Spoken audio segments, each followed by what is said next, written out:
સૂત્ર અર્થના રહસ્યો. પ્રણામ. લેશ્યા વિચાર, મન, ચિત્ત અને એના પછીનું જે સ્તર આવે છે લેશ્યા, આપણે એ સ્તરના આધારે છેલ્લા 3 વખતથી એ સ્વરૂપના ઊંડાણમાં જવા પ્રયત્ન કરીએ છીએ. ઘણા બધા નામો ઉપલક્ષણથી આપણને આના પર્યાયવાચી શબ્દ તરીકે મળશે. બધા એક જ અર્થને સૂચવતા હોય એવું નહીં, પણ બહુ નજીકના અર્થોમાં જતા હોય. કષાય, લેશ્યા, અધ્યવસાય, પરિણતિ, આ બધા બહુ નજીકના શબ્દો છે. આત્માના સ્તરથી બહુ સમીપના, અને જેના અર્થો વિચારવા જઈએ તો આપણને ખ્યાલ આવે કે કંઈક ને કંઈક અંશે બધાનું સામીપ્ય ખૂબ છે. આપણે અત્યારે જે સ્થૂળ અર્થો સમજવા બેઠા છે એ અર્થો પ્રમાણે અત્યારે આપણે આજે લેશ્યાના સ્વરૂપને વિચારીએ છીએ. એ લેશ્યાઓ એ આપણી એક આખી ચિત્તની ધારા એ સૂચવે છે. ગયા વખત સુધી આપણે જોયું કે 6 પ્રકારની લેશ્યાઓ આપણે ત્યાં શાસ્ત્રોમાં વર્ણવી છે, જેને હવે આપણે જોવાની છે. અને આપણે કઈ લેશ્યામાં વર્તીએ છીએ એને એનાલાઇઝ કરવાનું છે. દરેકે દરેક ઘટનાઓ આપણી પોતાની મનઃસ્થિતિને એનાલાઇઝ કરવા માટે જ લેવામાં આવે છે. કોઈ બીજો હવે કઈ લેશ્યામાં છે એ ચેક કરવા માટે સૂત્રાર્થ કે આવા કોઈ અર્થો આપણે લેવામાં ભાવ નથી હોતો. આપણી બાબતમાં આપણે ઊંડા ઉતરી શકીએ એ મૂળ આપણો આશય છે. 6 લેશ્યાઓ: કૃષ્ણ લેશ્યા, નીલ લેશ્યા, કાપોત લેશ્યા, તેજો લેશ્યા, પદ્મ લેશ્યા અને શુક્લ લેશ્યા.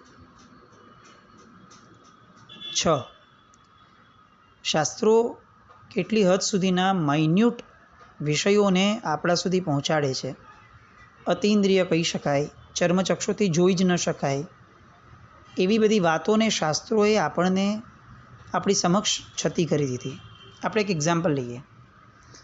અત્યારે કેટલીક ઓરા માપી શકીએ, ઓરા મેપિંગ કરવા માટેના કેટલાક મશીન્સ આપણે ત્યાં અવેલેબલ થયા છે. ઓરા એટલે શું? વ્યક્તિની આસપાસમાં રહેલી એની ઉર્જાનું એક આખું સર્કલ, એને ઓરા કહેવાય. એ ઉર્જા એટલે શું? ઉર્જા તો આખું 14 રાજલોક ઉર્જાઓથી ભરપૂર છે. તો આ કઈ ઉર્જા છે જે વ્યક્તિની પોતાના હસ્તગત છે, પોતાની છે? આ ઉર્જાઓ એ વ્યક્તિની લેશ્યાની સૂચક છે. ચિત્તમાં જે સમયે જે લેશ્યા પ્રવર્તતી હોય એ પ્રમાણે એની બહારની ઉર્જાઓ એ બદલાય. એક્ઝામ્પલ, બહુ ફેમસ એક્ઝામ્પલ્સથી આપણે શરૂ કરીએ એટલે આપણે વસ્તુમાં સમજી શકશું. કોઈ પણ પરમાત્માના ચિત્રો આપણે જોયા હશે તો ચિત્રોમાં પરમાત્માનું મુખ જે છે એની આસપાસના ભાગની અંદરમાં એક વ્હાઇટ કલરની આખી ઉર્જાનું સર્કલ આપણે જોશું.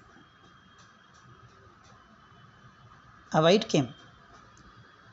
કારણ કે પ્રભુની ઉર્જા એ વ્હાઇટ કલરની છે, એકદમ શુભ્ર. એ સૂચક છે. આ ઉત્તમ તત્વો છે. એમની લેશ્યાઓ શુક્લ હોય. શુક્લ લેશ્યા જે છે એનો વર્ણ કેવો છે? તો કે એનો વર્ણ ગાયના દૂધ જેવો છે, અથવા સમુદ્રનું જે ફીણ હોય એના જેવો સફેદ છે. તો આ એક સૌથી પરિચિત એક્ઝામ્પલ આપણે જોયું કે દરેક વ્યક્તિ, દરેક તત્વની એક ઉર્જા છે. એ ઉર્જાનો પણ એક રંગ છે. આ ઓરા મેપિંગ મશીન્સ છે એ ફક્ત ઓરા માપે છે એવું નહીં, ઓરાની ઇન્ટેન્સિટી માપે છે એટલું નહીં, એ ઓરાનો કલર પણ જુએ છે. અને આ મશીન્સ આપણને ક્લિયરલી ઇન્ડિકેટ પણ કરે છે કે ઓરાઓ એવરી સેકન્ડ બદલાતી હોઈ શકે. અનલેસ કે કોઈ યોગી પુરુષ છે અને શુભ ભાવમાં રમે છે, શુદ્ધ ભાવમાં રમે છે, તો એની ઉર્જાઓની સાતત્યતા એ ખાસી એવી લાંબી હશે. બાકી જેનું ચિત્ત ડમડોળતું છે, જેના ચિત્તની અંદરમાં વિકલ્પોની વણઝાર છે, એની ઓરાઓ સતત બદલાતી રહે, એટલે એની આસપાસનો કલર જે છે એ આ મશીન એ વારંવાર બદલાતો દેખાડશે. આપણને અત્યારે વિજ્ઞાન કેટલું પાવરફુલ લાગે છે કે હારું જે નથી દેખાતું એ આપણને દેખાડી દે છે. આપણને એવો વિચાર પણ નથી આવતો કે આપણા શાસ્ત્રોએ તો આ બધા કલર્સ, આ ઓરાઓ, આ ઉર્જા, આ લેશિયા, આ બધું અનંત કાળથી આપણા શાસ્ત્રોની અંદરમાં વર્ણવાયેલું પડ્યું છે. એ સમયે કે જ્યારે કોઈ મશીન્સ ન હતા, ઇલેક્ટ્રિસિટી પણ ન હતી. આજે આપણને એવું લાગે છે કે આ ઇલેક્ટ્રિસિટીના કારણે આપણે કેટલા એડવાન્સ થઈ ગયા અને આપણા પૂર્વજો બેકવર્ડ હતા કે હારું કેવી રીતે બિચારાઓ જીતા હશે, બિચારા લાગે છે આપણને. પણ આપણે એ સમજીએ કે જેને આપણે બિચારા કહીએ છીએ એ લોકો આટલા એડવાન્સ બન્યા પછી આપણે જે મેળવી શક્યા જ્ઞાન, એ જ્ઞાન એ લોકોને સહજ હતું. આપણે આટલા બધા વિજ્ઞાનના સાધનોની સહાય લેવી પડે ત્યારે આપણે કંઈક જાણી શકીએ, અને એમાં પણ errors are bound to happen. જ્યારે આ શાસ્ત્રો, આગમો એ કેટલા પ્રૂવન છે. હજારો વર્ષો પૂર્વે આ લખીને ગયા કે આવી 6 પ્રકારની લેશિયાઓ હોય છે અને 6 પ્રકારની લેશિયાઓના અલગ અલગ રંગ હોય છે. લેશિયાઓના રંગ, કેન વી બિલીવ, અરૂપી તત્વ છે પૂર્ણપણે, એનો રંગ? તો કે હા, એનો પણ રંગ એકદમ માઇન્યુટમાં માઇન્યુટ, ઇન્દ્રિયથી પણ ન જાણી શકાય એવી બધી આ માહિતીઓ એ આપણને રેડીમેડ આપણા શાસ્ત્રોમાં મળતી હતી. પણ ના, આપણને એ રીતે નથી જોઈતી. આપણને એ ડેકોરેટ કરીને ઇંગ્લિશમાં કેટલાક બોલીને આપણને આપશે તો આપણને લાગશે કે યસ, આ હવે સાચું છે, because this is branded, this is reliable. આ વિજ્ઞાને આપ્યું છે. જે વિજ્ઞાન સ્વયં પોતે પોતાના મત ઉપર વિશ્વાસ નથી રાખી શકતો. દરેક નવો વૈજ્ઞાનિક જૂના વૈજ્ઞાનિકના દરેક સંશોધનને ખંડન કરીને આગળ વધે છે. એ આગળ વધે છે જ એટલા માટે કે એને એમ લાગે છે કે જૂનો વૈજ્ઞાનિક ખોટો હતો અથવા અધૂરો હતો. એ જ તો એનું ચાલક બળ છે, જેના કારણે એ આગળ વધે છે. ઠીક છે, આપણે આપણા મૂળ વિષય પર આવીએ. 6 પ્રકારની લેશિયાઓ. હવે 6 લેશિયાઓનો રંગ જે આપણે ત્યાં કીધો છે એ રંગ કયો કયો? તો કે સૌથી પહેલી કૃષ્ણ લેશિયા. એનો વર્ણ, કલર કેવો છે? તો કે મેઘ કે આંજણ જેવો તદ્દન કાળો રંગ હોય છે. અતિશય ડાર્ક બ્લેક એ આ કૃષ્ણ લેશિયા છે. આપણામાંથી ઘણાને, આપણે નાના હતા ને ત્યારે આવો પ્રશ્ન થતો હશે કે નરકની અંદરમાં આટલું ઘોર અંધકાર કેવું, ક્યાંથી આવે આટલું ઘોર અંધકાર? તો શું નરકમાં કોઈ કલર લગાડ્યો હશે, પેઇન્ટ કરેલું હશે? એ જગ્યાની આ અસર છે? તો કે ના, નારકનો જે જીવ છે એની સ્વયંની લેશિયા એટલી ગાઢ અંધકારવાળી છે, ગાઢ અંધકારવાળી, કે આવા અસંખ્ય નારકો ભેગા થઈને જે જગતમાં, જે ક્ષેત્રમાં રહ્યા છે એ ક્ષેત્ર આખું ગાઢ અંધકારવાળું થઈ ગયું. એકાદ બે હોય ને તો એની લેશિયાનો ફરક, એના લેશિયાના રંગથી બહુ આપણે વિઝિબલી ફરક નથી જોઈ શકાય, પણ ગાઢ બ્લેક. અને એમાં પણ દરેકે દરેક જીવ જે જ્યાં છે ત્યાંના દરેક જીવની આવી લેશિયા. એના કારણે શું થયું? તો કે ગાઢ અંધકાર, ક્ષેત્રથી જ અંધકાર. આ ક્ષેત્રમાં અંધકાર જ, અને આ ક્ષેત્રમાં એ જ જશે. બહુ જવલ્લે એવા સંકેતી આત્માઓ મળશે કે જેમની લેશિયાઓ ત્યાં જઈને પણ સરસ હશે. બાકી મહદ અંશે એમ કહી શકાય કે આ ક્ષેત્રથી જ અંધકારમય છે, આ ક્ષેત્રથી જ કૃષ્ણ લેશિયામય છે, નારક. એટલે પહેલી કૃષ્ણ લેશિયા, જેનો રંગ છે તદ્દન કાળો. બીજી છે નીલ લેશિયા. આ નીલ લેશિયાનો રંગ કેવો? તો કે બ્લુ. કેવો બ્લુ? તો કે પોપટના પીછા હોય છે એના જેવો વર્ણ, અથવા મોરની ડોક ઉપર જેવો બ્લુ હોય એવો બ્લુ કલર, કે જે ઘેરો કલર તો હોય પણ બ્લેક ન હોય, ડાર્ક બ્લુ જેને કહી શકાય એવો. એની પછી આવશે કાપોત લેશિયા. કાપોત લેશિયાનો કલર કેવો? તો કે રીંગણાના ફૂલ જેવો, રાતો. એટલે ડાર્ક તો ખરો જ, પણ કેવો એડલ્ટરેટેડ રેડ એવો કલર. હવે ઉપરની 3 લેશિયાઓ જે શુભતાવાળી છે, એ 3 લેશિયાઓમાંથી સૌથી પહેલી લેશિયા તેજો લેશિયા, એનો રંગ કેવો તો કે સૂર્ય અથવા સંધ્યાના રંગ જેવો લાલ, જે સૌમ્ય છે, જે ડાર્ક કે ઇન્ટેન્સ નથી, સૌમ્યતાવાળો છે. એનાથી બેટર પદ્મલેશિયા, એનો કલર કેવો હતો કે કરેણના ફૂલ જેવો સફેદ અથવા સોનાના રંગ જેવો પીળો. એટલે વ્હાઇટ નહીં, યલોઇશ, પણ ડાર્ક યલો પણ નહીં, લાઇટિશ યલો. અને પછી આવે શુક્લલેશિયા, જેનો વર્ણ ગાયના દૂધ જેવો છે, સફેદ. એટલે આપણે આ 6 લેશિયાના રંગો જોયા. પહેલી 3 લેશિયા અશુદ્ધ છે અને બાકીની 3 લેશિયાઓ શુદ્ધ છે. હવે આ લેશિયાઓ શું કરે છે તો કે આ લેશિયાઓ આત્માની ઉપર તે કલરનું આવરણ બાંધતી જાય છે. જેટલી ગાઢ લેશિયા છે, સમજો કૃષ્ણ લેશિયા છે કોઈ જીવની, તો એ જેટલી ગાઢ છે એટલી એ આત્મા કે જે સ્ફટિક જેવો છે, જેનો પોતાનો કોઈ કલર જ નથી, ટ્રાન્સપરન્ટ છે, કારણ કે અરૂપી છે. એટલે આ તો આપણે અઝમ્પશનમાં લઈએ છીએ કે સ્ફટિક જેવો જે છે આત્મા, એની આસપાસ એકદમ ડાર્ક બ્લેક કલરનું આવરણ ધડ ધડ ધડ ધડ ધડ બનાવતો જ જાય, બનાવતો જ જાય, બનાવતો જ જાય, ઇન્ટેન્સ થતું જાય. આ છે કૃષ્ણ લેશિયા. આ રીતે 6 લેશિયાઓને જાણવી, એના રંગોને જાણવા. હવે આ 6 લેશિયાઓના નો ટેસ્ટ પણ કીધો છે. શબ્દ, રૂપ, રસ, ગંધ અને સ્પર્શ, આના દ્વારા આ લેશિયાઓનું વર્ણન આપણે ત્યાં આવે છે. અનબિલિવેબલ છે. અરૂપી તત્વનો રંગ કીધો, હવે આ અરૂપી તત્વનો રસ પણ કહેશે. કોઈ ચાખ્યું હશે આ તો કે ચાખવાનો પ્રશ્ન નથી, પણ આ રસ દ્વારા જણાવવા શું માંગે છે આપણને તો કે આ બધા રસો જણાવી અને જણાવવા માંગે છે કે આ કેવી કડવી છે, તો એ કડવી સેવા જેવી નથી. એના દ્વારા એ આપણને કહેવા માંગે છે કે આ બધી લેશિયાઓ સેવા જેવી નથી. કૃષ્ણ લેશિયાનો રસ કેવો તો કે કડવી તુંબડીનો અથવા લીમડાના જેવો રસ છે, અતિશય કડવો. નીલ લેશિયાનો રસ તો કે આદુ અથવા મરચાના રસ જેવો છે. કાપોત લેશિયાનો રસ તો કે આમળા અથવા ફણસનો રસ કેવો હોય, તુરો, એના જેવો છે. જ્યારે તેજો લેશિયાનો રસ કેવો તો કે કેરીના રસ જેવો. પદ્મલેશિયાનો રસ કેવો તો કે દ્રાક્ષ, ખજૂર, એના જેવો.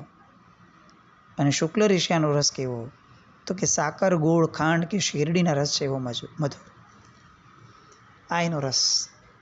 આ રસ દ્વારા આપણને જણાવવા માંગે છે કે આવા મીઠા થવા જોઈએ.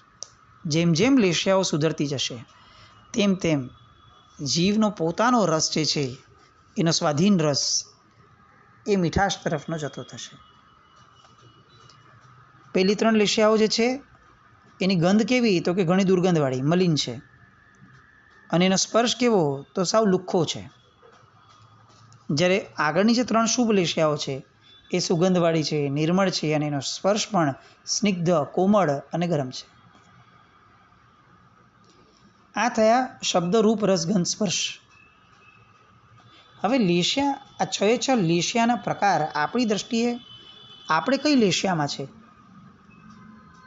કોણ વ્યક્તિ કેવી વિચારધારાવાળો હોય તો એ આ લેશિયાનો ગણાય, એની મૂળ સમજણ માટે આપણે ત્યાં બહુ પ્રચલિત 2 દ્રષ્ટાંતો આપેલા છે. આપણે બંને દ્રષ્ટાંતો દ્વારા આ લેશિયાઓને સમજવાનો પ્રયત્ન કરીએ. પહેલું દ્રષ્ટાંત છે જાંબુના વૃક્ષનું. 6 મિત્રો છે. આ 6 મિત્રો એટલા માટે ઇન્ડિકેટ કરવામાં આવ્યા છે કે 6 પ્રકારની લેશિયા, એટલે દરેક મિત્રને તે લેશિયાનો રિપ્રેઝેન્ટેટિવ ગણવો. આ 6 મિત્રો ભૂખ્યા થયા, જંગલમાં ગયા હતા, સામે જાંબુનું ઝાડ હતું. હવે આ જાંબુના સામે ભૂખ મિટાવવા માટેનું સાધન છે અને અંદરમાં ભૂખ છે. હવે આ બંનેનું મિલન કરાવવાનું છે, પણ 6ની વૃત્તિઓ કેવી અલગ અલગ છે એ હવે જોઈએ. સૌથી પહેલો માણસ છે, બહુ શક્તિશાળી છે, અને એ એમ કહે છે કે મને ભૂખ લાગી છે અને સામે ઝાડ પર જાંબુ ઘણા છે. એક જાંબુ તોડીને ખાવાનો પ્રશ્ન જ નથી આવતો. ભાઈ, આ ઝાડ આખું નાખો, મૂળથી તોડી નાખો. ઝાડ નીચે પડી જશે એટલે શાંતિથી બેસીને બધા જાંબુ ખાઈ લેશું. આ પહેલો માણસ. એનાથી થોડો આગળ વધીને બીજો માણસ આવ્યો. બીજાએ કીધું કે ભાઈ વૃક્ષ આખો પાડવાનું શું કારણ છે? તારે જેટલું ખાવું છે એટલું તો તને આજો આવી ભરપૂર લચકતી ડાળીઓ છે જેની ઉપર જાંબુ લટકે છે, આખી ડાળી તોડી નાખ. વાત પૂરી કર. ઝાડ શું કામ તોડે છે? આખું ઝાડ તોડવાની મહેનત બી કરીને કોઈ અર્થ નથી. આ ડાળી તોડ, તારું કામ થઈ ગયું. એટલે બીજો કહે છે કે ભાઈ ઝાડ નથી તોડ્યું, ડાળી તોડી નાખો. ત્રીજો કહે છે કે ભાઈ આખી ડાળી શું કામ તોડે છે ભાઈ? આપણી તો ભૂખ જ આવડીક છે, અને એવડીક ભૂખ તો આ નાની ડાળીની જે શાખાઓ છે એ શાખાઓ દ્વારા પણ પતી જશે. તો શાખાઓ તોડી નાખો, ડાળી શું કામ તોડો છો? ચોથો આવ્યો. એને એમ કીધું કે ભાઈ શાખાઓ પણ કેમ તોડો છો? આ જાંબુના ગુચ્છાઓ છે, જાંબુના ગુચ્છાઓ તોડી લો ને. શાખાઓ હશે તો ફરીવાર પાછા જાંબુ આવશે. આપણા પછી જે વ્યક્તિ આવવાનો છે એને ફરીવાર વાપરવા માટે મળશે. તો ખાલી જાંબુના ગુચ્છાઓ તોડી લો, એ ગુચ્છાઓમાંથી આપણે જાંબુ લઈ લેશું. પાંચમો કહે છે કે ભાઈ આ ગુચ્છા પણ કેમ તોડવા છે? જેટલા જાંબુ ખાવા છે એક્ઝેક્ટ એટલા જ જાંબુ આપણે તોડીએ અને એટલા જ જાંબુ આપણે લઈ લઈએ અને આપણું કામ પૂરું કરીને અહીંયાથી વહી જઈએ. ન ઝાડ તોડવું છે, ન ડાળી તોડવી છે, ન શાખા તોડવી છે, ન ગુચ્છા તોડવા છે, કંઈ નથી તોડવું ભાઈ. જાંબુ જ ખાવા છે ને, જાંબુ ખાઈ લો ને વાત પૂરી કરો. જેટલા જાંબુ ખાવા છે એટલા જાંબુ તોડી લો અને વાત પૂરી કરો. છઠ્ઠો માણસ એમ કહે છે ભૂખ લાગી છે, જાંબુ ખાવા આવશ્યક છે, એમાં કોઈ ના જ નથી.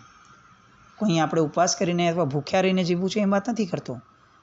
પણ મારું કહેવું એમ છે કે આટલી બધી પળોજણ કરી ઝાડને દુભવવું, આટલા બધા જીવોને હેરાન કરવા, એના કરતાં જોને દોસ્ત આ નીચે કેટલા બધા જાંબુ પડ્યા છે, સાહજિક રીતે પડ્યા છે, કોઈએ નથી પાડ્યા. એની મેળે બિચારું પોતાનું આયુષ્ય પૂરું થયું અથવા પોતાના વજનથી ખમી નહીં શકાયું અને પોતે નીચે પડી ગયું. તો નીચે પડેલા જાંબુ ખાઈ લઈએ ને તોય આપણી ભૂખ તો સંતોષાઈ જશે. રહેવા દે ને દોસ્ત, આ બધું કેમ દુભવવું છે? અને છઠ્ઠા એ જમીન પર પડેલા જાંબુ છે એ વીણી લઈ અને એને વાપરવાનું અને સંતોષ પામવા માટે કહ્યું. આ 6 વ્યક્તિઓ 6 લીશિયાઓને સૂચવે છે. આપણે પહેલેથી શરૂ કરીએ. ફરીથી ઝાડ તોડી પાડવાનું. જાંબુ કેટલા ખાવા છે? 10, 15, 25, 50. પણ આખું ઝાડ તોડી નાખવાનું. વાત જ ખતમ. કેવી વૃત્તિ? મારે 2, 5, 10 કરોડ રૂપિયા કમાવા છે તો હું મારા 5, 10 કરોડ રૂપિયા કમાવાય એવી રીતે મારો કોઈ વ્યવસાય કરી લઉં. પણ ના, એવું કેમ? મારા યુઝમાં ભલે ને 5, 10 કરોડ વાપરવાના હોય મારે, પણ મારે જનરેટ કરવા છે તો બધા જ આખી સૃષ્ટિમાં જેટલું છે બધું જ મારે જનરેટ કરવું છે. અને મોટી મોટી ઇન્ડસ્ટ્રીઝ નાખી, મોટી મોટી પળોજણો ઊભી કરી. કેટલું કમાવું હતું ભાઈ તારે? કેટલું વાપરવા માટે મળવાનું હતું? કેટલું આયુષ્ય હશે તારું? શું ભોગવીશ? કેટલું ભોગવીશ? અને અનાવશ્યક કેટલું ભોગવીશ? તારી આવશ્યકતા કેટલી? પણ ના, આખું જગત મારું, આખા જગતના બધા સંશોધનો મારા. આજે મેળવવાની વૃત્તિ છે, ભોગવવાની વૃત્તિ છે, એવી જ રીતે આ જ લીશિયામાં છીનવી લેવાની વૃત્તિ. આખા જગતમાં જે જેટલું છે બધું મારું જ, મારું નહીં, મારું જ. આ જેટલા લોકો રાજ્ય સત્તા માટે લડ્યા, પૂર્વના અઢળક દ્રષ્ટાંતો આપણે જોઈએ છે. રાજેશ્વરી, નરકેશ્વરી આ શબ્દ આપણે ત્યાં બહુ ફેમસ છે. કેમ સિદ્ધિ નરકની વાત કરી? સિદ્ધિ જ નરક? તિર્યંશમાં ન જઈ શકે ભાઈ? ના. કેમ? કારણ કે એની આવશ્યકતા કેવડી છે? એક નાનકડું ઘર, એક છત અને ભોજન માટેની કેટલીક વ્યવસ્થા. પણ એને મેળવવું છે કેટલું? તો કે આખા રાજ્ય એ બીજાના હડપી લેવા છે. એ મેળવવા માટે શું કરવું છે? તો કે હત્યા કરી નાખવી પડે માણસોની તો કરી નાખવાની. કેટલાની? તો કે જેટલાની થાય એટલાની કરો, બિંદાસ, કશો જ વાંધો નથી. મરતા હોય તો મરે, આખી દુનિયા ભલે મરતી હોય, આપણી ઈચ્છા પૂરી કરવાની છે. કૃષ્ણ લીશા. સીધો નરકમાં જાય. આપણા જીવનમાં આવી પાશવી વૃત્તિ છે કે નહીં આપણે વિચારવું જોઈએ. બહુ સાહજિક રીતે મન થાય. આપણે કમાવા કેટલા? 2, 5, 10 હજાર, લાખ, 10 કરોડ, 100 કરોડ, અને આપણે અનુમોદના કરવી કેટલી? એક બહુ સિમ્પલ સાહજિક રીતે એક્ઝામ્પલ લો કે મારે મહિને 50,000 કે લાખ રૂપિયા કમાવાના હોય તો હું એવો ધંધો કરું કે જેમાં લાખથી 2 લાખ 5 લાખ રૂપિયા જેટલું પાપ હોય. પણ હું કોઈ મોટી પેટ્રોકેમિકલ ઇન્ડસ્ટ્રી છે એના શેર લઈ લઉં, એનો શેર હોલ્ડર બની જાઉં. શેર હોલ્ડર એટલે શું? શેર હોલ્ડર એટલે એ આખી ઇન્ડસ્ટ્રીમાં જેટલા લોકોએ ઇન્વેસ્ટ કર્યું છે એમાંનો હું એક. એટલે એનો ફળ શું? તો કે એ ઇન્ડસ્ટ્રી દ્વારા જેટલો પણ પ્રોફિટ થાય એ પ્રોફિટના હકદારમાંનો એક હું. આ શેર હોલ્ડરની આપણી વ્યાખ્યાઓ. અને જરાક એક ડગલું ઊંડા ઉતરીએ એટલે ખબર પડે કે આખી ઇન્ડસ્ટ્રી દ્વારા જેટલું પણ પાપ થાય છે એનો ઇક્વલ હોલ્ડર હું. મેળવશું કેટલા? 5 લાખ, 10 લાખ? અને શેર હોલ્ડર બનીને પાપ કેટલું? કેટલા ભવનું કે ભવ પરંપરાનું? અસંખ્ય ભવોનું. કેટલું પાપ? આપણા ઘરની એક ટ્યુબલાઇટ ચાલતી હોય અને જો અનનેસેસરી ચાલતી હોય તો આપણો જીવ ઘણીવાર બળી જાય કે આ કારણ વગરની લાઇટ કેમ ચાલુ રાખે છે. અને માણસનો જીવ આવડી મોટી કોઈક ઇન્ડસ્ટ્રી હોય એનો શેર લેવામાં દુભાતો કે કચવાતો પણ નથી. કેમ? કારણ કે એની ક્રિયામાં ક્યાંય દેખાતું નથી ને એને, પણ એની લેશિયામાં દેખાય છે. એ ક્રિયાથી કેટલો બધો ધર્મ કરતો હશે, પણ લેશિયાથી હજારો, લાખો, કરોડો, અબજો જીવો ભલે મરતા હોય, મને મારા પૈસા મળી જાય છે ને, ફ્રીમાં મળે છે ને, કોઈ મહેનત વગર મળે છે ને. કરો જલસા, લઈ લો શેર અને કમાઈ લો પૈસા, છાપી લો, પછી ધર્મમાં વાપરી લેશું કેટલાક. કૃષ્ણ લેશિયા. ભૂખ તો એને ભાંગવાની હતી પેલાને, જાંબુ તો એને ખાવું હતું, પણ આખા વૃક્ષને ભાંગીને જાંબુ ખાવું એ સંસ્કૃતિ નથી, એ વિકૃતિ છે, મહાવિકૃતિ છે. પૈસા તો આપણે કમાવા હતા, નામના તો આપણે મેળવવી હતી, જીવન તો આપણે સારી રીતે વ્યતીત કરવું છે, પણ કોના ભોગે, કેટલાના ભોગે?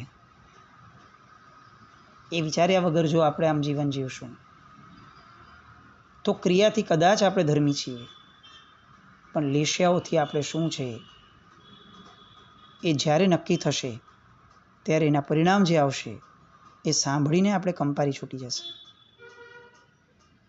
આપણી લેશિયાઓ, આપણી દરેકે દરેક ક્રિયા પાછળની આપણી વૃત્તિઓ એ ચકાસવા માટેનો આ યત્ન, એમાંનું આ પહેલું ડગલું કૃષ્ણ લેશિયા. આપણા જીવનમાં આવું નથી ને. આપણી આવશ્યકતા પ્રમાણેના જ આપણા પાપો છે ને. વિચારવું રહ્યું. મારી એક ભૂલને બચાવવા હું કેટલા લેવલ સુધી નબળો થાઉં છું એ મારે ચકાસવું પડે. મારો એક અહંકાર સાચવવા, મને એક ધર્મી તરીકે પ્રૂવ કરવા, કંઈ કેટલા પાપો, કંઈ કેટલા જુઠ્ઠાણાઓ, કંઈ કેટલા લોકોની નિંદાઓ, કંઈ કેટલાઓને ખોટા સાબિત કરવાઓ. લેશિયાઓ છુપી છે, એ ફક્ત જીવ પોતે જાણી શકે એવું છે. જાણવાનો પ્રયત્ન 1 અઠવાડિયા સુધી કરીએ, પણ જાણીને જ રહીએ, કારણ કે આપણા કાર્યોથી આપણો બંધ થશે નક્કી, જેની કિંમત કમ્પેરેટિવલી ઘણી નાની છે. આ લેશિયાઓ આપણો અનુબંધ નક્કી કરશે, આપણું ઓરા સર્કલ નક્કી કરશે. ચકાસીએ કૃષ્ણ લેશિયાને અને બાકીની લેશિયાઓ માટે ફરીથી આપણે મળશું. જીના જ્ઞાવૃત કંઈ પણ બોલાય તો મિચ્છામિ દુક્કડમ. જૈનમ જયતિ શાસનમ.